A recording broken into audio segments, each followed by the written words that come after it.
Hola, mi nombre es Diego Emiliano Rivera Mejía y vamos a hablar sobre el módulo 2 del Diplomado en Literatura Contemporánea Mexicana. Pues bien, durante este segundo módulo estuvimos comentando principalmente cuatro movimientos. El primero fue el movimiento estridentista, el segundo fue con el grupo de los contemporáneos, el tercero fue un proceso de la Guerra Civil Española y finalmente llegamos al grupo del taller. Esto se desarrolló aproximadamente entre las décadas de los 20 y los años 40. eh, Abarcamos de 1921 a 1940. Eh, en el estridentismo fue un movimiento de vanguardia, un movimiento que, como recapitulando, intentaba tener rupturas con los movimientos anteriores. Hubo muchos movimientos vanguardistas durante ese periodo, las décadas de los 20 a los 40, inclusive de los finales del siglo XIX, principios del XX. Los movimientos ya no querían ser tan prolongados como lo fue en su momento el romanticismo, el clasicismo y todos estos movimientos que justo en el video del módulo primero decíamos que duraban un año, no, un año, perdón, un siglo, todo un siglo de material y todas las personas que se querían dedicar al arte, en este caso a la literatura, se adherían a este movimiento, se adherían al movimiento romántico y su producción artística era en base a... No, aquí los vanguardistas ya no querían hacer eso. Cada que salía, entre comillas, un movimiento que podría hacerse prolongado, podría dar para más, inmediatamente lo que generaban era un contramovimiento, algo reaccionario a... Si salía un romántico, pues algo contrario al romanticismo, si salía algo contrario al romanticismo, algo contrario a eso. Y cada movimiento vanguardista fue muy corto, no duraban más de 5 y 10 años, es decir, mucho. De eso se trataba el estradientismo y para bien o para mal, había grandes autores durante ese periodo. Entre ellos se encuentra Manuel Majares Arce, Arqueles Vela, Germán Luis Arzubide, Carlos P. No, ese es parte de otro movimiento. Pero estos solo son algunos autores de grandes movimientos vanguardistas que se fueron generando.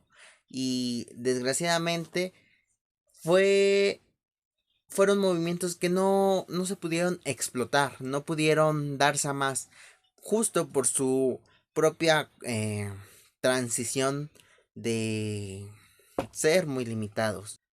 Claro que este movimiento vanguardista, primero, como todos los movimientos vanguardistas y movimientos literarios, filosóficos, científicos y todo eso, primero se desarrolló en Europa. Posteriormente vino aquí a México, en donde fue recibido, porque también en México durante ese periodo 1921 era finales de la Revolución Mexicana. También se quería generar esos cambios. Ya no hay que hablar sobre lo que se generaba en la revolución. Hay que darle vuelta de hoja y una vez que le diste vuelta de hojas, continuar dándole vuelta de hoja. Ya no querer adherirse a los movimientos tiene una razón de ser durante el contexto mexicano.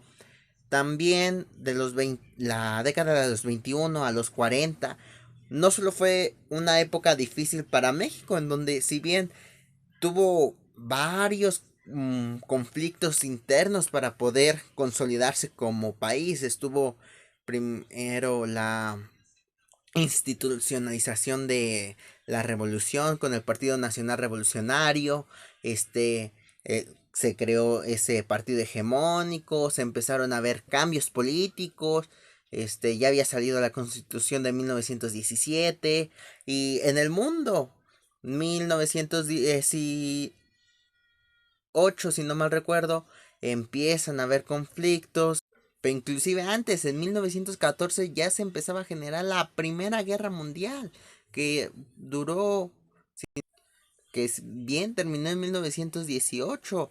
Ya la situación mundial estaba agitada, también por eso nacen los movimientos vanguardistas, terminar de vivir la época trágica, la época de la gran matanza, la época de las grandes muertes. Entonces, era comprensible el por qué querían generar una producción corta y nueva de lo que era antes, corta y nueva. De eso se trataban los movimientos vanguardistas. Les voy a leer el poema titulado Revolución de Luis Mario Schneider, un gran poeta que justo se identificaba en esta temporada estridentista y fue parte de un movimiento de vanguardia, que dice así: Revolución. El viento es el apóstol de esta hora interdicta. Oh épocas marchitas que sacudieron sus últimos otoños. Parronta su recuerdo los horizontes próximos, desahuciados de pájaros, y las corolas desahojan su teclado. Sopla el viento absoluto contra la materia, cósmica la música. Sopla el viento absoluto contra la materia, cósmica la música. Es la propaganda que flota en los balcones y el paisaje despunta en las veletas. Viento dictadura de hierro que estremece las confederaciones o las muchedumbres azules y sonoras que suben hasta los corazones. La tarde es un motín sangriento en los subtítulos árboles harapientos que piden limosna en los veranos. Las fábricas se abrazan en el incendio del crepúsculo y en el cielo brillante los aviones ejecutan maniobras vespertales. Banderas clamorosas repetirán su arenga proletaria frente a las ciudades en el mitin romántico de la partida, donde todos lloramos. Hoy recojo la espera de su cita. La estación despedazada se queda entre sus manos, y su desmayo es el alto momento del adiós. Besó la fotografía de su memoria, y el tren despavotido se aleja entre la sombra, mientras desahogo los caminos nuevos. Pronto llegaremos a la cordillera, oh tierna geografía de nuestro México. Sus paisajes aviónicos, alturas inefables de la economía, política, el humo de las factorías, perdidas en la niebla del tiempo, y los rumores eléctricos de los levantamientos. Noche adentro los soldados se arrancaron del pecho las canciones populares. La artillería enemiga nos espía los márgenes de la naturaleza. Los ruidos subterráneos pueblan nuestro sobresalto y se arrumba el panorama. Trenes militares que van hacia los 4 puntos cardinales, al bautizo de sangre donde todo es confusión.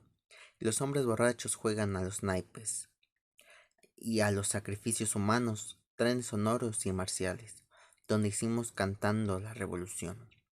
Nunca como ahora me he sentido tan cerca de la muerte. Pasamos la velada junto a la lumbre intacta del recuerdo, pero llegan los otros de improviso, apagando el concepto de las cosas, las imágenes tiernas al borde del horóscopo. Allá, lejos, mujeres preñadas se han quemado rogando por nosotros a los cristos de piedra. Después de la matanza, otra vez el viento espanta la hojarasca de los sueños. Sacudo el alba de mis versos sobre los corazones enemigos. El tacto helado de los siglos me acaricio en la frente, mientras que la angustia del silencio corre por las entrañas de los nombres queridos. Este es un gran poema de Luis Scheiner y básicamente retrata un acontecimiento de la Revolución Mexicana, ya intentando dejar atrás ese pasado, esa literatura que veíamos de la Revolución Mexicana. El segundo grupo son los contemporáneos, y este fue un grupo que se desarrolló entre 1921 y 1931, a más o menos, la verdad es más tiempo, pero así se llaman.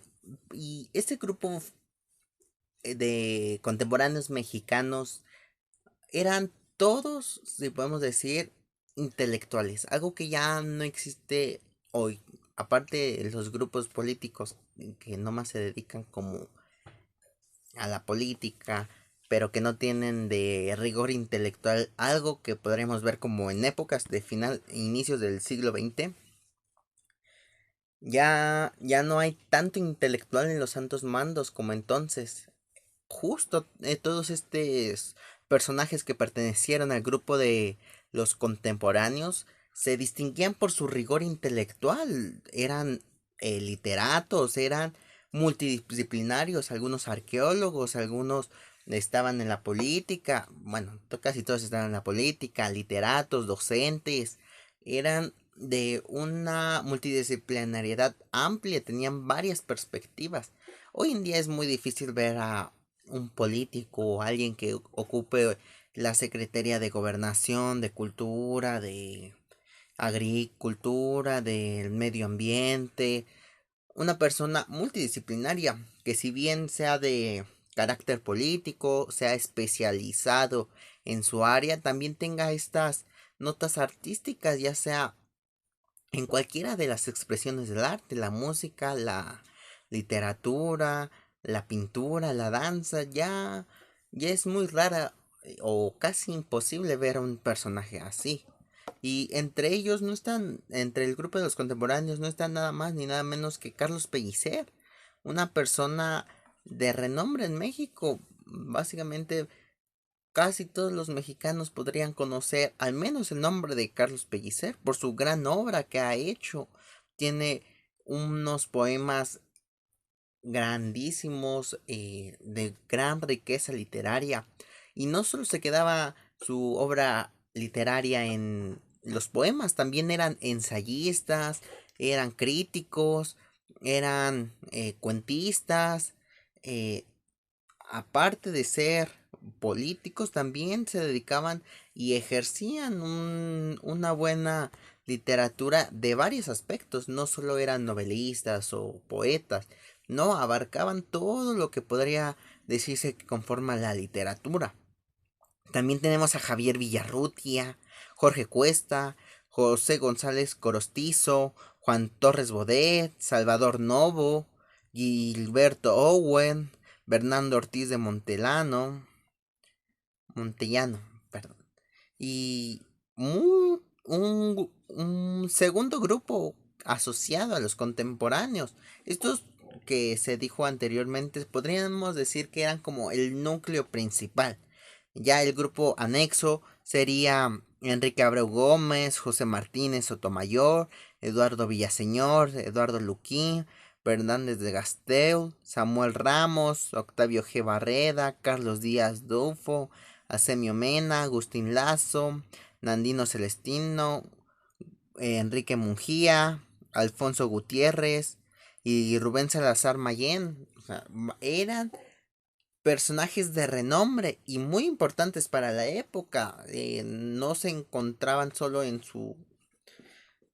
lo que quisiera estar cualquier escritor, un escritorio aparte, alejado del mundo, en un bosque, contemplando la naturaleza. No, este ya era un grupo, si podemos decirlo, comprometido.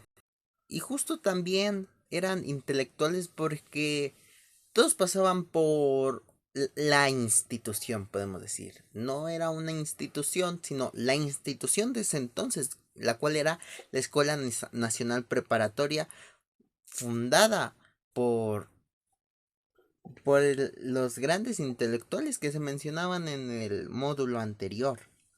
Y si podemos decir algo que también se ha perdido en la actualidad es la formación de revistas, la creación de revistas, mejor dicho. Estos eran personajes que para poder decir aquí estamos, esto está mal, fundaban revistas y fundaban revistas de gran calidad. Entre ellos estaba la revista La Falange, Ulises, la revista Contemporáneos y la revista Examen, los cuales eran grandes revistas con gran calidad literaria. Entre ellos participaban en ellas y hacían críticas, tenían invitados que estaba alineado a su línea de visión contemporánea. Ya era un movimiento de vanguardia y se querían dejar atrás las cosas largas, conservadoras sería la palabra adecuada. Y entre sus algunos detalles que tuvieron, pues fue las polémicas nacionalistas. También ya estaban cierto punto cansados de esta poética nacionalista que se creaba desde los sus precursores intelectuales. Ya querían cambiar, cambiar con otros temas. Se empezaba a desarrollar el tema de la muerte, el tema de a lo mejor apartarse un poco del cristianismo, que eso era un tabú aquí en México. Inclusive en nuestros días podríamos decir que sigue siendo un tabú. Y en lo personal, una de mis obras que más me gustan de este movimiento estridentista, sin duda, es el Nocturno de Villarrutia, que va más o menos así. Nocturno en que nada se oye. En medio de un silencio desierto como la calle antes del crimen, sin respirar siquiera para que nada turbe mi muerte, en esta soledad sin paredes, al tiempo que huyeron los ángulos, en la tumba del lecho dejo mi estatua, sin sangre, para salir en un momento tan lento, en un interminable descenso, en brazos que tender, sin dedos para alcanzar la escala que cae de un plano invisible, sin más que una mirada y una voz, que no recuerdan haber salido de ojos y labios. ¿Qué son labios? ¿Qué son miradas? ¿Qué son labios? Y voz ya no es mía, dentro del agua que no moja, dentro del aire que vidrio, dentro del fuego lívido que corta como el grito. Y en el juego angustioso de un espejo, frente a otro, cae mi voz que madura, y mi voz que madura, y mi voz que madura, y mi voz que madura, como el hielo de vidrio, como el grito de hielo, aquí en el caracol de la oreja, el látido de un mar en el que no sé nada, en el que no sé nada, porque he dejado pies y brazos en la orilla. Siento caer fuera de mí la red de mis nervios, mas huye todo como el pez se da cuenta. Hasta siento en el pulso de mis sienes una telegrafía a la que nadie responde, porque el sueño y la muerte nada tienen ya que decirse. Y con esa obra, esa fantástica obra de Villarrutia, en donde tiene una cantidad increíble de recursos literarios, nos está empezando a decir que ya deben de haber nuevas temáticas contemporáneas. La muerte, Villarrutia fue una persona con características muy interesantes. Hasta podría decirse que era un profano de las buenas tradiciones mexicanas de aquel entonces. También tenemos a la guerra civil, al proceso de la guerra civil española y su éxodo literario en México. Recordemos que durante ese entonces España pasaba por una gran cantidad de movimientos y entre ellos era la guerra civil, en donde todo el mundo se metió. Todos los movimientos sociales se metieron. El nazismo, fascismo, socialismo. Hay grandes obras de arte que hablan sobre la guerra civil española, la Guernica de Picasso. George Orwell tiene su libro Homenaje a Cataluña, en donde él como en ese entonces mm, simpatizante del movimiento comunista se integró ahí. Nos habla que empezó alineado y después se hizo una enredadera. Y todas esas grandes personas y grandes literatos que no tuvieron cabida por el régimen que llegó, se vinieron acá a México. El propio Hitler experimentaba en la guerra civil de España. Franco le dio autorización a masacrar a su propia gente. El Blitzkrieg, los bombardeos, todo se experimentaba en la guerra civil española. Y fue una gran cantidad de autores que vienen acá a México, encontraron una cabida y para México fue muy rico. Está Mariana Zambrano, una gran filósofa y literata. Se encuentran también Rafael Diste, Antonio Sánchez, Arturo Sierra Paja. Si los mencionara a todos, no acabaría. Entonces, ayudaron y enriquecieron el movimiento mexicano. Y finalmente se encuentra la generación del taller, que esta generación del taller es muy rica porque si bien taller viene de la palabra alterier, que quiere decir que vocación, creación y crítica. Ya querían, la generación del taller quería criticar, pero también tenían este aspecto creador, o sea, ¿qué podemos decir de intelectuales como Octavio Paz, Rafael Solana, Efraín Huerta, José Revueltas? Grandes, grandes pensadores, que a día de hoy es muy difícil encontrarlos en el mundo y un poquito más en nuestro país, que existieron y que fueron grandes premios. Octavio Paz, premio Nobel, premio Asturias, un gran intelectual. Y antes de que se me pase, durante los movimientos estridentistas y contemporáneos, algo que predominaba era la ideología. La ideología se empezó a hacer un movimiento muy marcado que, si bien acababa, entre comillas, rápido porque eran movimientos de vanguardia, fue su principal eje. La ideología fue algo muy marcado. Que pasa en su principio también fue muy ideológico. Pero después ya ve la expresión del arte como un ser puritano. El arte tenía que ser purista.